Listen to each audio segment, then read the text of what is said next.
Alas Kubang Kangkung adalah kawasan hutan yang banyak ditumbuhi pepohonan jati. Di kawasan ini juga terdapat jalan besar yang mana jalan tersebut adalah akses jalan menuju ke Pangandaran, Ciamis, Kota Banjar, Jawa Barat, hingga ke timur ke kawasan Banyumas, Jawa Tengah. Di kawasan Alas Kubang Kangkung memang tidak dijumpai perumahan warga, namun terdapat beberapa pedagang gorengan dan minuman di sepanjang jalan tersebut. Tak heran jika di kawasan ini banyak kisah-kisah misteri yang beredar. Karena konon kawasan hutan memang menjadi tempat berkumpulnya para makhluk astral. Beberapa pengendara yang melintasi kawasan tersebut mengaku pernah diganggu atau hanya sekedar ditampakkan oleh sosok-sosok tak kasat mata penghuni kawasan Alas Kubang Kangkung. Seperti kisah seorang pengendara asal Solo bernama Dewi yang melintasi kawasan tersebut saat malam hari. Saat Dewi dan suaminya ingin mengunjungi sanak saudaranya di daerah Pangandaran, mereka pergi dengan mengendarai sepeda motor. Namun nasib sial menghampiri Dewi dan suaminya saat melintasi kawasan Alas Kubang Kangkung. Kejadian pertama yang Dewi rasakan adalah Dewi mencium aroma wewangian yang amat semerbak.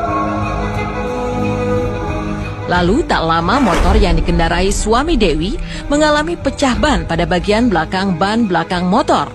Hingga motor mereka pun harus dituntun hingga menemukan tukang tambal ban.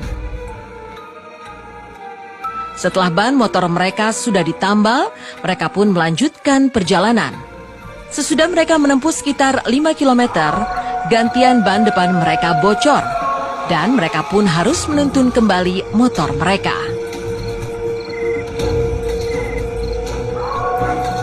Namun kali ini mereka kesulitan menemukan tukang tambal ban di sepanjang jalan yang mereka lalui, karena hanya ada hutan saja di sekeliling mereka. Belum juga menemukan tukang tambal ban, mereka justru melihat sosok putih yang terbang dari ujung jalan yang mereka lalui menuju ke kawasan hutan. Dewi pun ketakutan hingga menangis.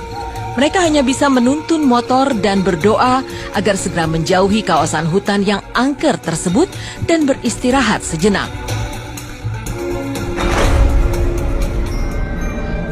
Kisah lainnya juga dialami oleh seorang pengendara mobil pick-up bernama Yono. Saat dia hendak mengantar pasir ke daerah Sukoharjo, ditemani seorang kawannya yang bernama Usman. Ketika mereka sedang asyik berbincang mengisi perjalanan mereka yang cukup panjang, tiba-tiba hingga dari kejauhan nampak sesosok berbaju putih mengenakan caping, melambaikan tangan dan menghentikan kendaraan mereka. Usman menyarankan agar tetap melanjutkan perjalanan dan menghiraukan orang tersebut, karena Usman mempunyai firasat yang tidak enak. Tetapi Yono merasa iba karena melihat kawasan tersebut yang sangat sepi dan jarang ada kendaraan yang melintas. Dia tidak memiliki prasangka buruk terhadap sosok bercaping tersebut. Akhirnya mereka pun memilih untuk berhenti dan membantu sosok bercaping tersebut. Sosok tersebut ternyata seorang perempuan tua dan dia minta diantarkan sampai ke ujung jalan. Usman pun mempersilahkan wanita itu untuk duduk di depan berdampingan dengan Yono. Sementara Usman duduk di bak belakang. Bau busuk pun seketika tercium sewaktu Yono membuka pintu mobil untuk wanita itu. Perut pun bergejolak menahan rasa mual. Rasanya ada yang aneh dengan sosok yang kini telah duduk di sebelah Yono. Hawa dingin begitu terasa saat berpapasan dengan tubuh itu. Sepanjang jalan yang mereka lewati hanya pekat malam serta suara jangkrik, tak ada warung maupun rumah warga yang terlihat di sepanjang jalan itu. Membuat suasana begitu mencekam. Wanita itu menggedor pintu dan mengatakan bahwa dia minta diturunkan di tempat itu. Hal itu tentu saja membuat Yono heran, sebab di tempat tersebut masih jauh dari perkampungan warga. Setelah menurunkan wanita itu, Yono dan Usman pun melanjutkan perjalanan.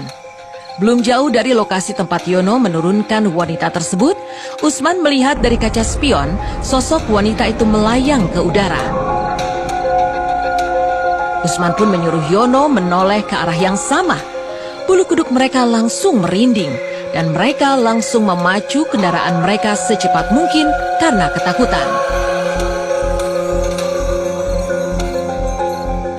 Menurut salah seorang pemilik warung di kawasan Alas Kubang Kangkung, ternyata kejadian semacam ini sudah sering terjadi, terutama apabila para pengendara yang melintas tidak membunyikan klakson sebelum melintasi kawasan Alas Kubang Kangkung.